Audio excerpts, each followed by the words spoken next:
Hey, what's up guys? Welcome to another video. So in this video, I'm showing you how to replace the passenger side axle on the 7th-gen Nissan Maxima 2009-2014. If you watched the previous video, I just replaced the driver's side about 10 minutes ago. And now we're going to be working on the passenger side. So all I did was just turn the car around and I got the car jacked up. So part number for the passenger side, and this is for the Value Vantage one. It's half the cost of 100% brand new, but these are remanufactured by Nissan. So if you want to save some money, this is what you get. So part number C9100, 9 N as in Nancy, 00, J as in June, N as in Nancy, W as in Will. So if we open this, it should come with a new nut, comes with a new copper ring, and the axle. Right. So it's going to be this. If you watch the driver's side video, it's going to be the same exact procedure. Take off the wheel, detach the spindle from the strut, and then we, on the passenger side, a couple extra steps. We got bolts, because this is longer. But you see as we progress with the video. So we're going to take off the wheel in 3, 2. We're going to take off the stabilizer bar link. So 19 mil wrench for the back side, and then 18 for the front.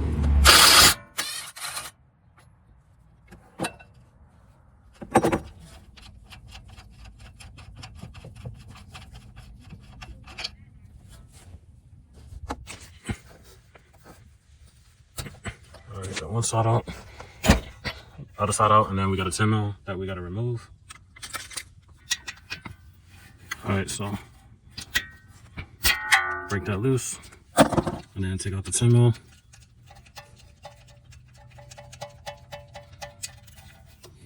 And then put the 10 mil back in, that way you don't lose it.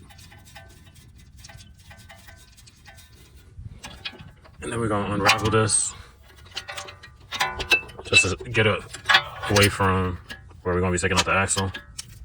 And just set that aside, that way it's out the way. And then we got to move this retainer clip that's holding the brake line to the strut.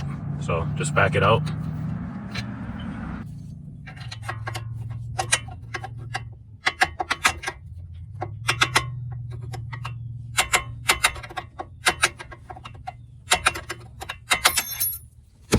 Alright, got the retainer clip. Push down, let's separate that.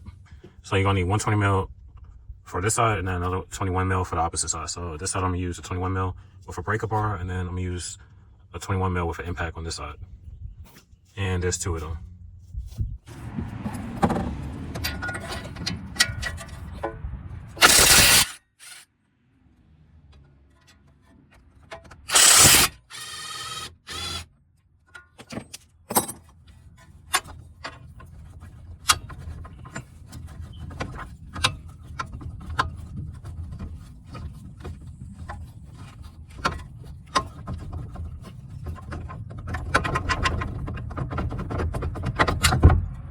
All right, now we're gonna undo the cotter pin.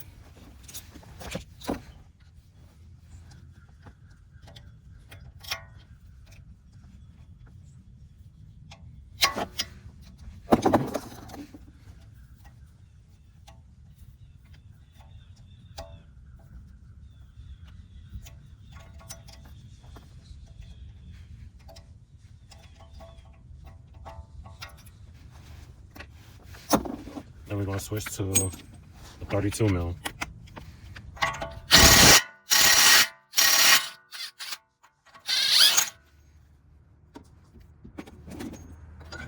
Alright, push that through. Mine's going to be easy because I just replaced the wheel hub a few months ago. Alright, got that separated. All right, and now we got 2 16 mil bolts, one right here and the other one right there. So I'll be using an extension with the 16 mil.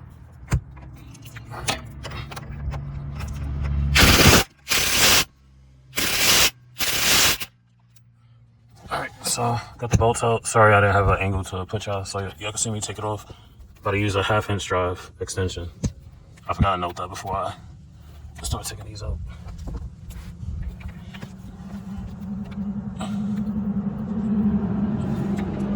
Sorry, I'm gonna set the camera down because my hand's too big to get reaching a small section. So I'm gonna use this V-Var impact hammer. I'm gonna sit there and hit the backside. As you can see, let me get a flashlight in here. So let me see if I can keep the little light right there. So I'm pretty much gonna hit it right on my shadows on the way, right underneath here, and I'm gonna hammer it out because this is, I could tell this is the original CV axle that came on this car, and it's kind of seized, so this will make it a whole lot easier. I got this from Walmart for 58 bucks. Now I brought it just for this, but I'm pretty sure this other things I can use it for, so I'll consider it an investment. So these are inexpensive for jobs like this, so just go ahead. So I'm gonna try to set y'all down. I should have enough space to where the camera's not in my workspace, and I'm gonna hammer that out.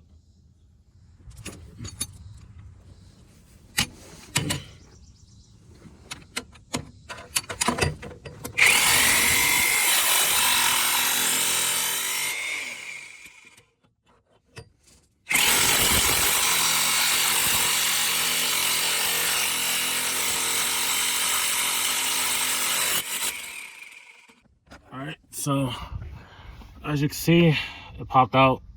It didn't even take that long to do. All right, so with that, fairly quick. So it's popped out.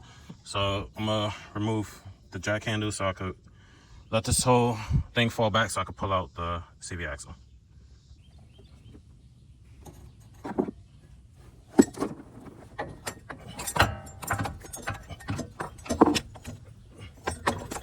And this was the bad one too. While I'm replacing the passenger side axle, if you watch the driver side video, I'll show you how to remove it. It's no different from the driver side. So I don't really have any workspace because if I sit right here, it's blocking the view and all that stuff. So I'm gonna play a clip of what I did on the driver side, and you pretty much apply it to this side. So once I get that done, I'll be right now that we got the axle up, we're gonna use like a pry bar or pry tool. So what you wanna do is pretty much, let me show you. You wanna get behind this seal. Don't press up against anything that's metal. So just put it on the back side of the seal, and then you wanna carefully pry it out. So you can see I got an angled one. So I'm gonna go like this way.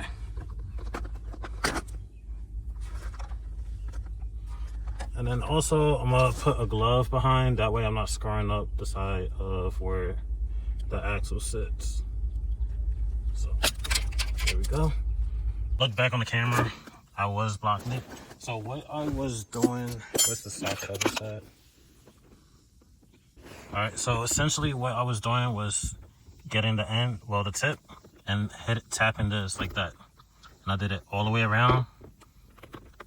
And this seal, well, this part has to be flush with the transmission casing. So that's what I was doing. So I had a feeling I was blocking the camera. I wasn't 100% sure until after I finished. So that's what I was doing, just putting the tip on here and then gently tapping it all the way around until it was fully seated. I just got the passenger seal out. Part number for the new one is 38342 3WX0B. Alright, I had to take a break because my neck and shoulders were killing me. Alright, so it's fully seated. So how you can tell if it's fully flushed is run your finger across, make sure you don't feel no lip between the seal and the transfer kit. Let's see. So you can see it's fully flushed. So now that that's good, we can sit there and put the axle back in. So over here, we're just gonna clean the inside. Use a wire wheel.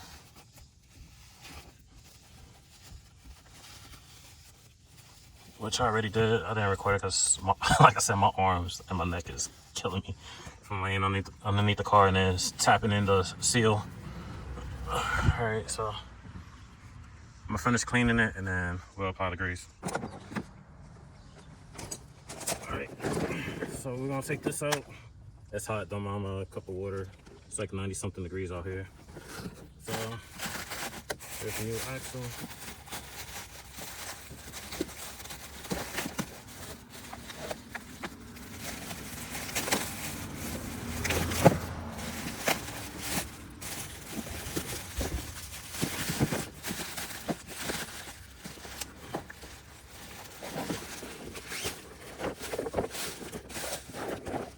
with the new cotter pin.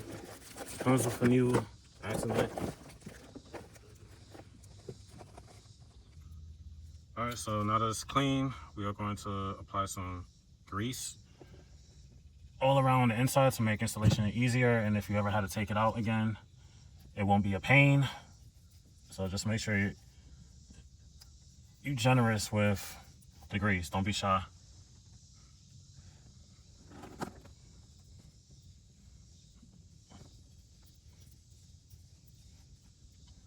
I'm also going to apply some on the mating surface, front mating surface.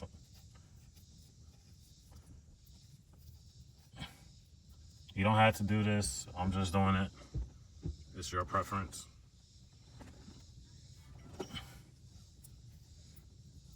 All right. And then I'm going to do the same thing and apply grease to this portion. All right. And work your way around everything. Hopefully I'm not blocking the camera like I did in the other video. So, I'm also trying not to hit the camera. I might have to move the camera. I'm gonna do my best not to. All right. So I'm gonna go underneath the car and guide it.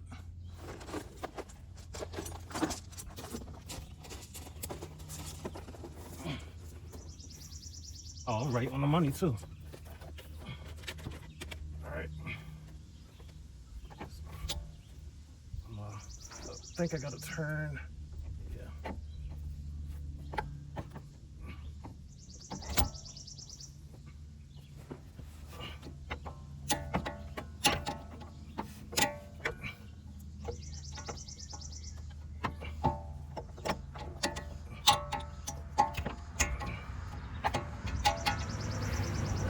There we go.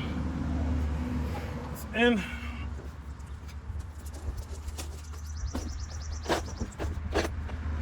So now we can put the 216 bolts back in. I think I lined it up properly without, no, I didn't. All right, there we go. So now it's lined up, so we can put the bolts back in, and then we could proceed to doing that. So I'm gonna put the bolt like that, and then I'm gonna carefully guide it into its hole, and then start hand tightening it. Well, with the socket. You know what I mean.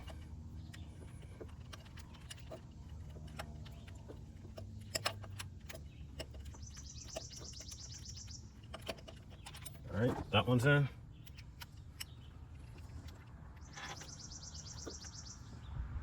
And I apologize if I'm blocking the camera again. It's hard getting detailed footage when you're doing jobs like this.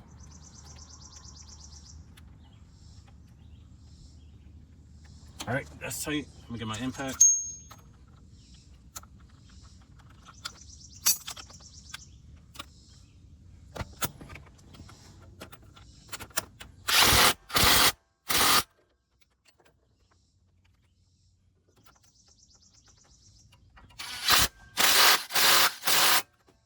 All right. So, fully seated and tightened. All right, so we'll get the nut out. Take the protective sleeve off, and then we're going to grease the ends before we put it into the hub.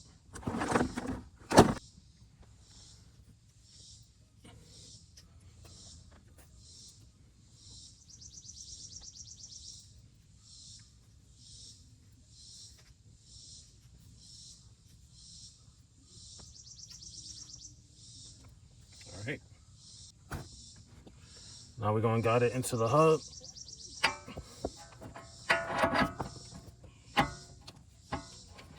There we go.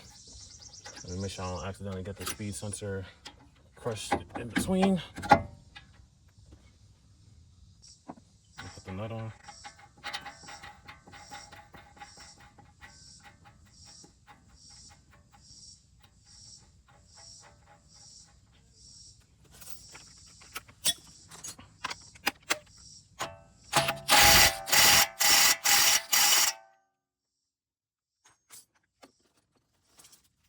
I'm gonna get the new cotter pin.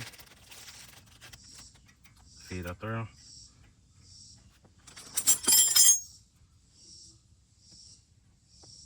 I got the camera sitting on my lap, so I'm just going to start pulling it apart. And you can use a not Phillips, a flathead or a knife, get in between here to help separate it. It's too hot out. I don't want to look at it. Well, go look for it. So I'm just going to do it this way.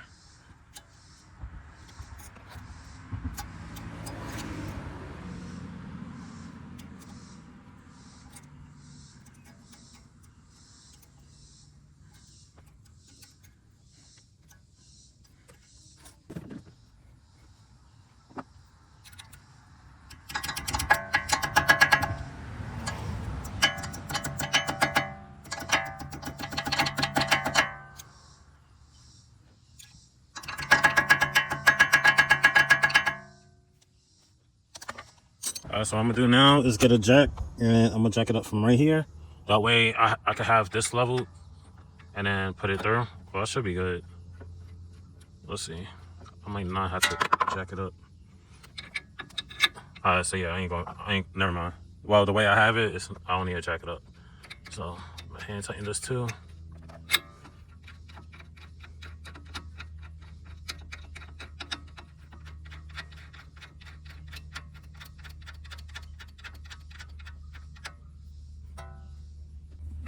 All right, 19 boxing wrench on the back and then 18 in the front.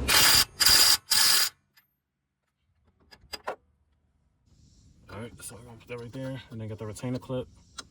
And we are going to gently tap it in.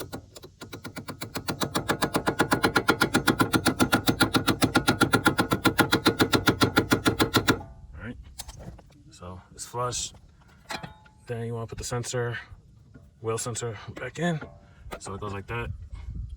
And then we're gonna undo the screw right here. Make sure the sensor's clean. Mine got a little debris on it. Let me clean that before I stick it back in. All right, put it back in. Put the 10mm back in.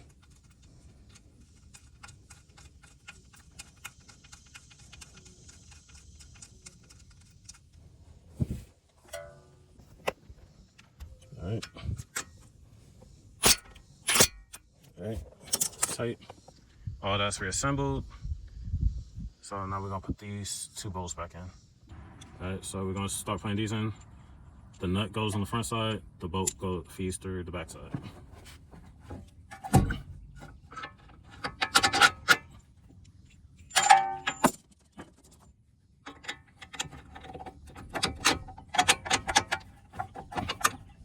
All right.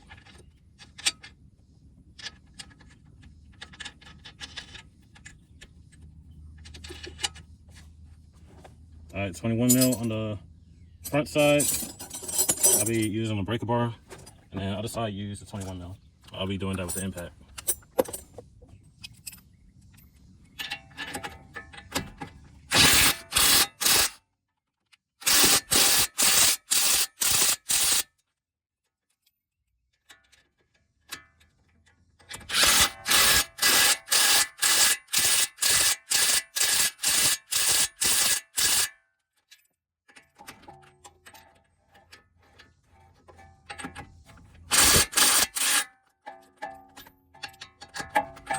And voila, that's how you replace your passenger side CV axle on your 7-gen Nissan Maxima. That's it for this video. Like, comment, subscribe. See you in the next one.